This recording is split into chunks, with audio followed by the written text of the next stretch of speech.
Então vamos lá, gente. Hoje nós vamos falar sobre o capítulo 17, Sede Perfeitos. E interessante que este Sede Perfeitos, ele foi tirado do final das bem-aventuranças dita por Jesus. E vai ser numa frase muito importante que nós vamos pegar a nossa reflexão de hoje. Porque estudar o Evangelho é compreendê-lo, é refletir e praticar.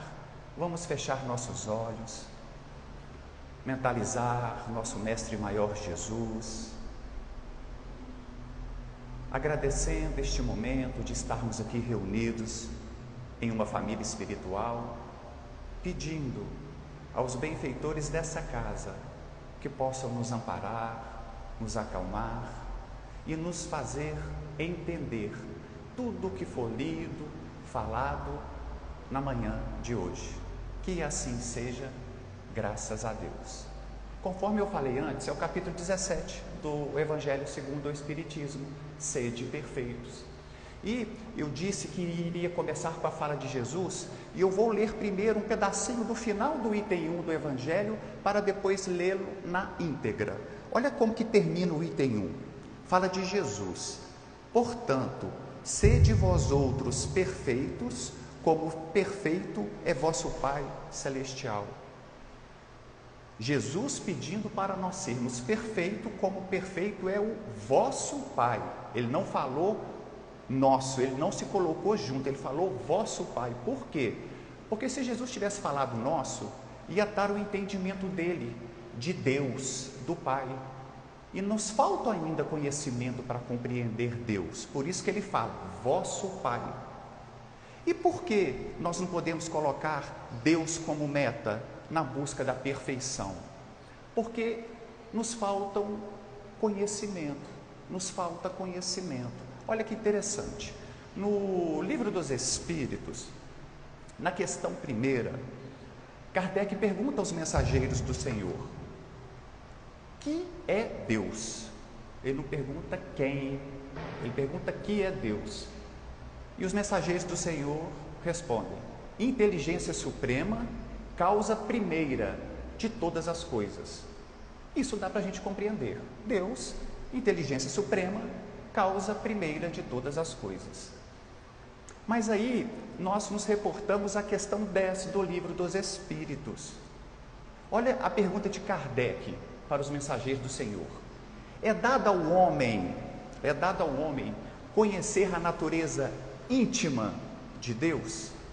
É dado ao homem conhecer a natureza íntima de Deus? E a resposta dos mensageiros do Senhor: não. Faltam para vós sentidos. E aí veio uma reflexão. Se uma pessoa nasce com o problema da visão, se ela nasce cega, se você der uma flor a ela, ela vai poder falar sobre a textura, ela vai conseguir falar sobre o peso, ela vai conseguir falar sobre o seu tamanho, mas a cor ela não vai saber falar.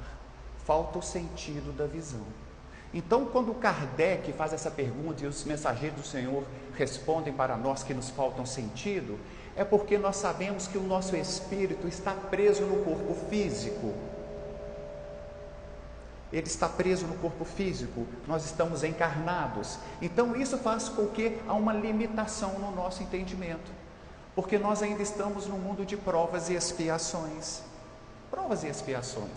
E nós sabemos que em um mundo de provas e expiações, o mal ainda predomina.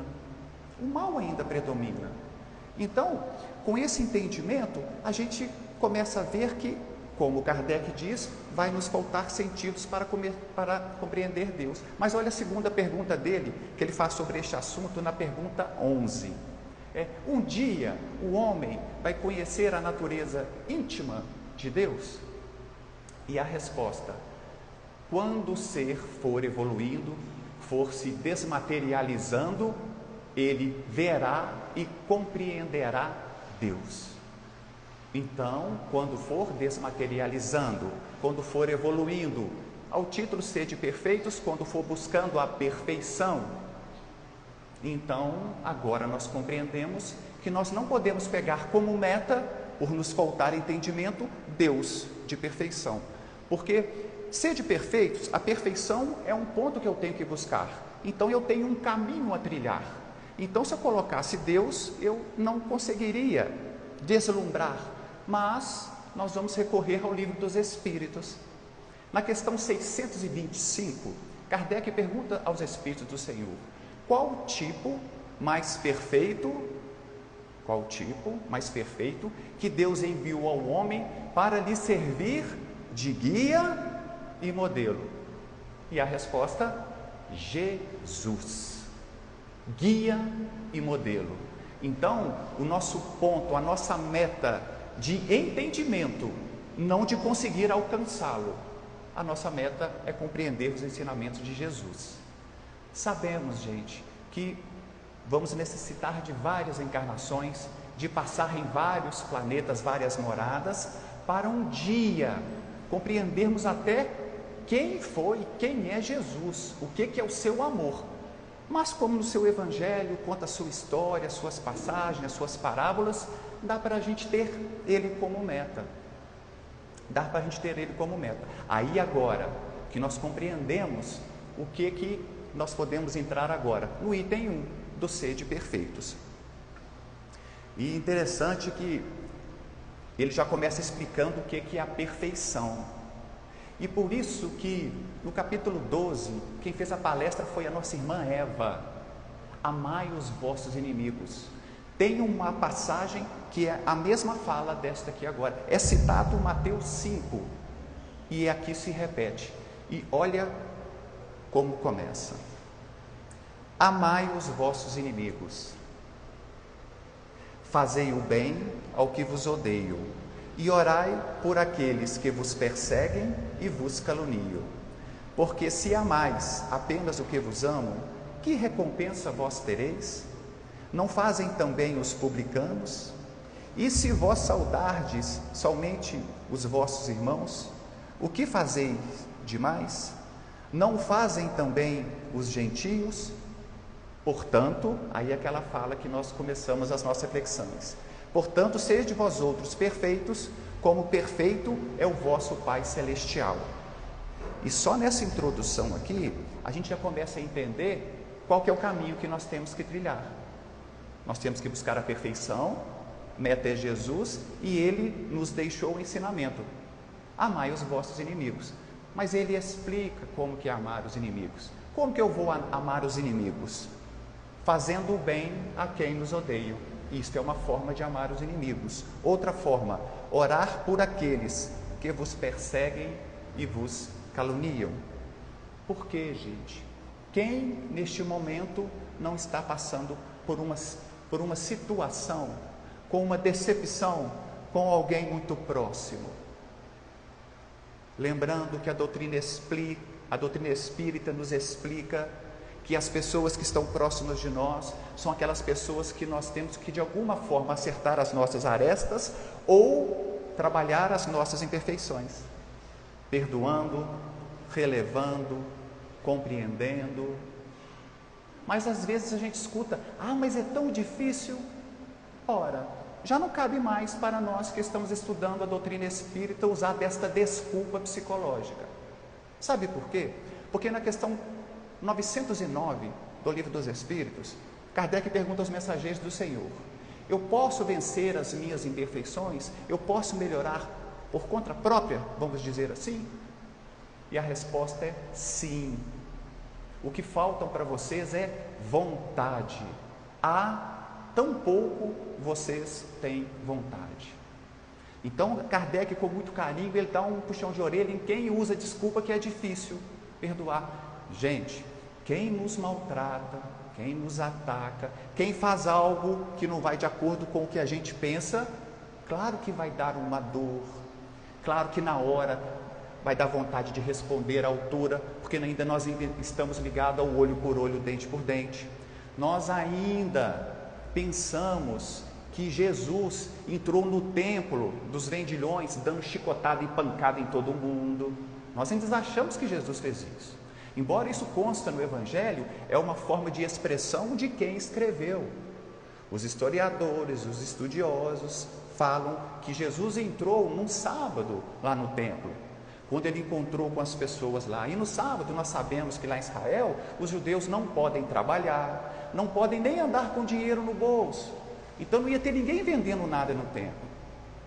Ô, gente, se tivesse o amor encarnado, o Filho de Deus, e ensinar batendo, dando chicotada nas pessoas, então nós temos que tirar esta visão da época de Moisés e começar a entender com sentido de amor. Nós sabemos que Jesus ensinava e curava simplesmente com a sua presença. E então nós não podemos mais, estudando a doutrina espírita, usar como desculpa que é difícil. E aquela pessoa me atingiu muito. Gente, a doutrina espírita explica, e Chico já falou disso, que o problema não é quem é ofendido, não. É quem ofende. Porque quem ofende vai ter que responder por isso. E se não for aqui na Terra, gente, é muito pior, é do lado de lá. Talvez ele vai atrasar a evolução dele em 100, 200, 300 anos por causa de um mal que ele fez a um irmão. Então, quando a gente entende isso na doutrina espírita, começa a ficar mais fácil de amar o inimigo, de entender aquelas pessoas que ferem com palavras, com atitudes. Fica mais fácil, porque todo mundo quer uma morada melhor, todo mundo quer ser salvo. Nós já aprendemos através da doutrina espírita que fora da caridade não há salvação. Na palestra da nossa irmã Adriane, que ela fez aqui, fora da caridade não há salvação. Caridade, conforme entendia Jesus, é benevolência para com todos, indulgência com as imperfeições alheias e perdão das ofensas. Então, como que eu não vou amar os inimigos? Gente, é essencial para evoluir. A pessoa tem o direito de não querer perdoar. A pessoa tem o direito de retribuir a ofensa do jeito que ela quiser. Porém, ela vai estar longe da perfeição. Porém, ela vai voltar ao planeta Terra com essas mesmas pessoas. Gente, a gente brinca muito, isso é só brincadeira, tá? Eu amo a minha sogra de coração. Mas se alguém tem algo contra a sogra e quer viver bem com ela, ame-a muito. Porque se você bater de frente com a sua sogra, que é uma brincadeira, ou qualquer outra pessoa, na próxima existência você vai voltar com essa pessoa de novo, até você aprender a amar. Até você aprender a amar. Este é o aprendizado da doutrina espírita, evangélica, cristã, que traz esse Cristo que explica essas passagens, que vem explicando para a gente o que é a perfeição. Perfeição é amar, é fazer caridade, é quando alguém te atinge, a primeira coisa, opa, será que não sou eu que estou exagerando? Não, não é não, porque alguém viu e também achou que foi deste ponto. Mas como que está a vida dessa pessoa? Como que é o dia a dia dela? Ela trata bem todas as pessoas? Ela está atacando só a mim? Como que está a vida dela entre família? Como que estão seus filhos? Essa é a fé raciocinada que a gente usa. Por isso que Jesus conseguiu o tempo inteiro, na sua passagem pela terra durante os 3 anos, perdoar, amar e curar. Até na sua hora derradeira, quando ele vai pela Via Crucis, chega ao Monte da Caveira, o Gólgota, e a gente continua jogando pedra nele. Um soldado Longinos ainda pega a lança e fura o pulmão dele. História interessante, né, gente? Esse soldado Longinos, depois ele reencarnou como Pedro II. Tem no livro Brasil, Coração do Mundo, o Pátria do Evangelho. E Jesus ainda pede: Pai, perdoai-lhes. Por quê? Porque eles não sabem o que fazem. Então agora que nós estamos estudando a doutrina espírita, que para nós é o Consolador prometido por Jesus, é a verdade, ele está ensinando de todas as maneiras como que amar ao próximo. Gente, ser espírita tem agravante e atenuante. O agravante, vamos falar primeiro, é porque nós estamos agora sabendo o que nós estamos aprendendo a cartilha do que se deve fazer, como fazer, com quem fazer. Se nós não fizermos, nós vamos responder por isso. Agora, o atenuante, o lado bom, algo maior que pode nos aguardar é, se a gente seguir essa cartilha, nós vamos ter uma morada muito melhor. É a tal aí, né, que todo mundo fala, um mundo regenerado. Todo mundo está sabendo aí, né? Só que as pessoas acham que o mundo regenerado vai chegar com uma bomba, com um cometa, ou então para aquele que se diz espírita, ou para aquele que se diz evangélico, ou para aquele que se diz católico, ou para aquele que se diz umbandista. Não, Jesus disse que o reino de Deus está dentro de vós. É dentro de mim que tem que começar um mundo regenerado. É aprendendo a amar ao próximo. É aprendendo a amar ao próximo. E no item 3, o homem de bem. O homem de bem. O homem de bem é ser bom. Se eu conseguir buscar ser um homem bom, eu estou começando a ser perfeito. Se eu estou começando a compreender a perfeição, eu vou ser um homem de bem. Olha como que... Eu vou ler só um trecho, por isso que é bom estudar bastante, ainda mais essa parte é muito legal, porque a gente brinca que nessa parte muitas pessoas que têm contato com a doutrina espírita começam a desanimar um pouco, é no bom sentido, porque aqui, como em outras partes, claramente começa a mostrar que não vai vir um espírito aqui tirar problema de ninguém, que ser palestrante espírita torna alguém melhor do que outra pessoa, que ser um passista já é algo para você poder ir para uma morada melhor, o palestrante, ou uma pessoa que vai fazer o estudo. Não, olha o que é o homem de bem, olha o que é a perfeição que nós devemos buscar, e mostrando o caminho, gente, desenhando, porque o Consolador prometido por Jesus, que é a doutrina espírita, ela veio para tirar o véu da letra, por isso que ela explica, por isso que toda a nossa conduta, nós olhamos com um ponto de saber, se eu fizer isso, eu estou indo contra a lei, se eu não fizer isso, eu não estou indo. Tanto que na questão 614 do Livro dos Espíritos, a pergunta é, Kardec pergunta, o que é lei natural? A resposta, a lei natural é a lei de Deus, lei de Deus. E o homem só sofre, e o homem só é infeliz quando se afasta dela, da lei de Deus, porque é a lei de Deus que mostra o que se deve ou não deve fazer. Consegue entender a responsabilidade que nós estamos começando a ter, buscando a doutrina espírita? E gente, não é para temer não, pelo amor de Deus, isso é para poder dar força para a gente, que depois de mais de 2000 anos ou mais, porque nós sabemos que tem grande chance de nós termos sido exilados de Capela há mais de 7000 anos, que um planeta estava igual à Terra, indo para ser um mundo regenerado, e alguns espíritos foram degradados. E estes espíritos degradados, grande parte foi recebida por quem? Neste planeta? Por Jesus. No livro A Caminho da Luz, de 1939, Emmanuel fala através do Chico, que tem um item no livro que é de encantar. O título é O Divino Escultor. O livro é de 1939, gente, ditado por Emmanuel, Divino Escultor. E lá fala que Jesus recebeu da mão de Deus, deste Deus que ele compreende, que nós não temos compreensão, um pedaço do sol. Gente, eu falar pedaço é porque faltam palavras. Ele recebeu um pedaço do sol.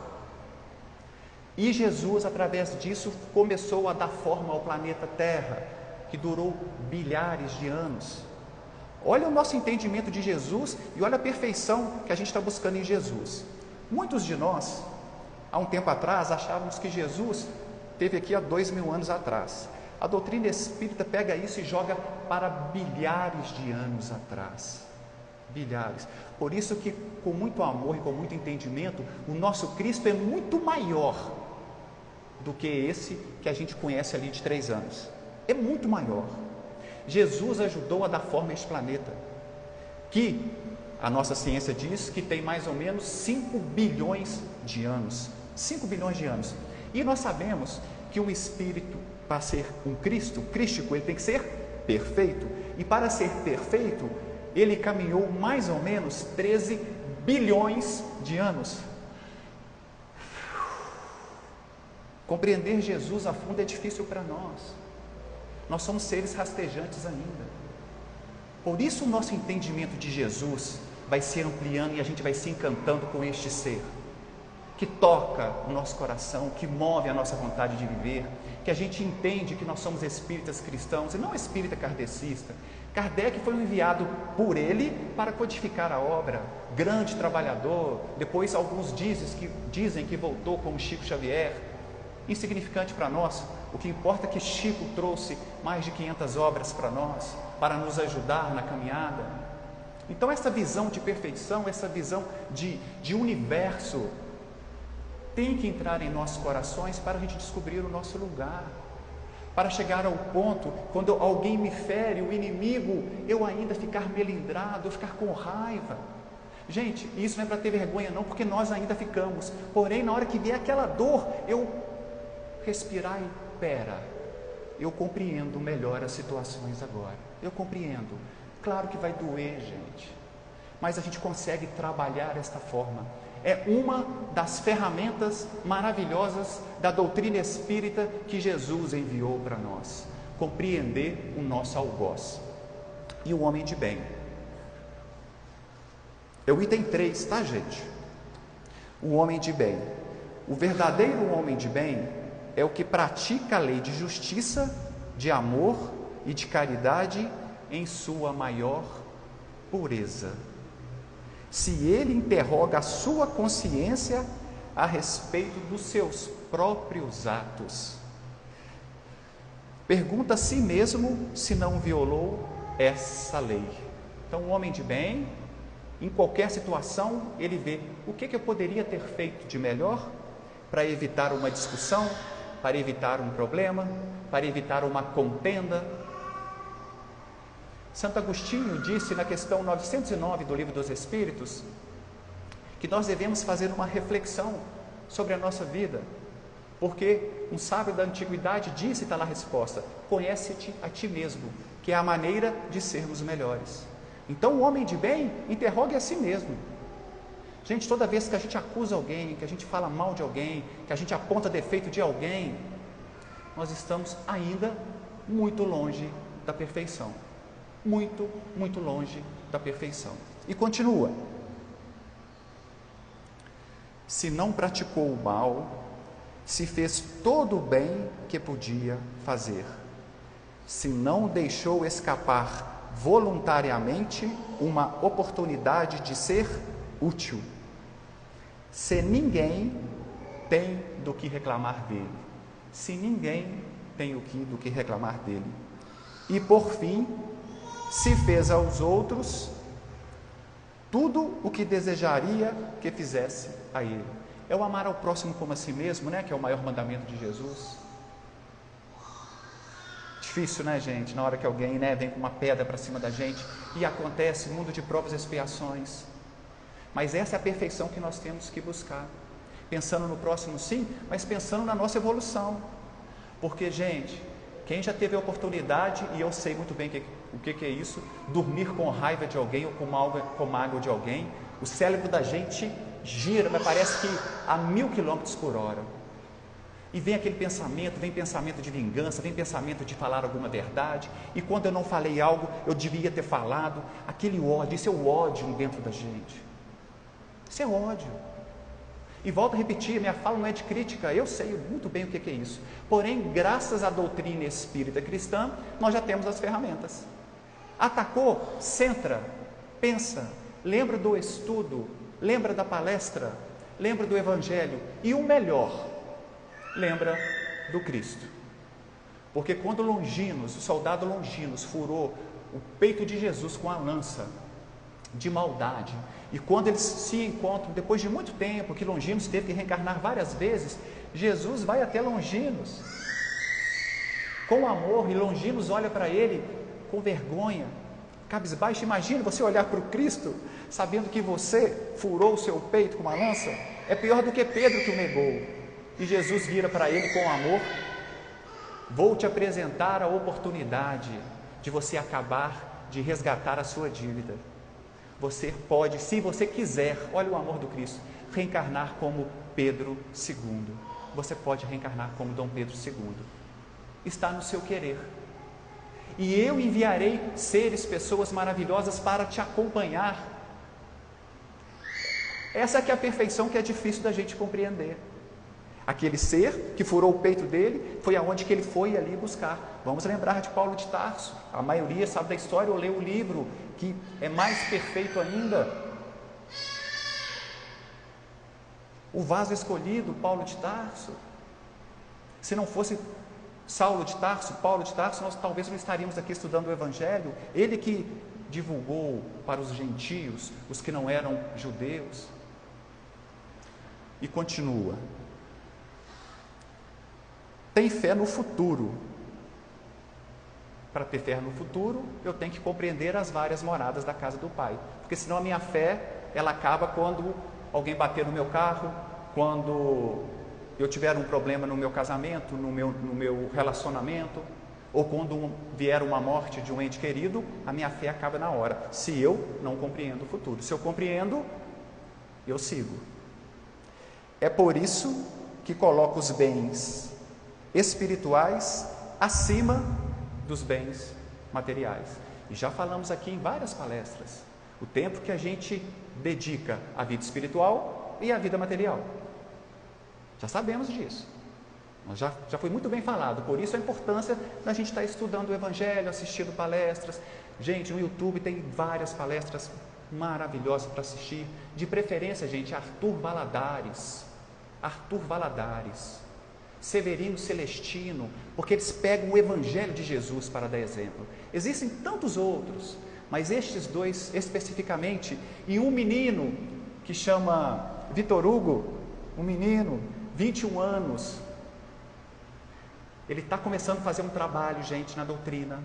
Ele está falando com o amor, que é um negócio de encantar. 21 anos. Imagina de onde que esse espírito veio, porque vê-lo falar é um negócio extraordinário. São os enviados do Cristo que veio.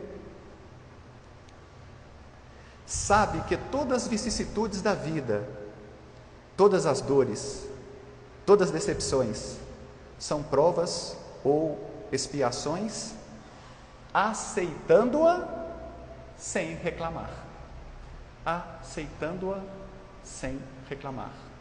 Além de tudo, além de a gente aprender a amar os inimigos, além de a gente conseguir se calar na hora da ofensa, a gente ainda, depois do que aconteceu, não sair reclamando com as pessoas, falando mal dessa pessoa. Porém, gente, é claro, nós vamos ter um amigo, nós vamos ter talvez um profissional da área para a gente desabafar. Claro, gente, uma mãe, um pai.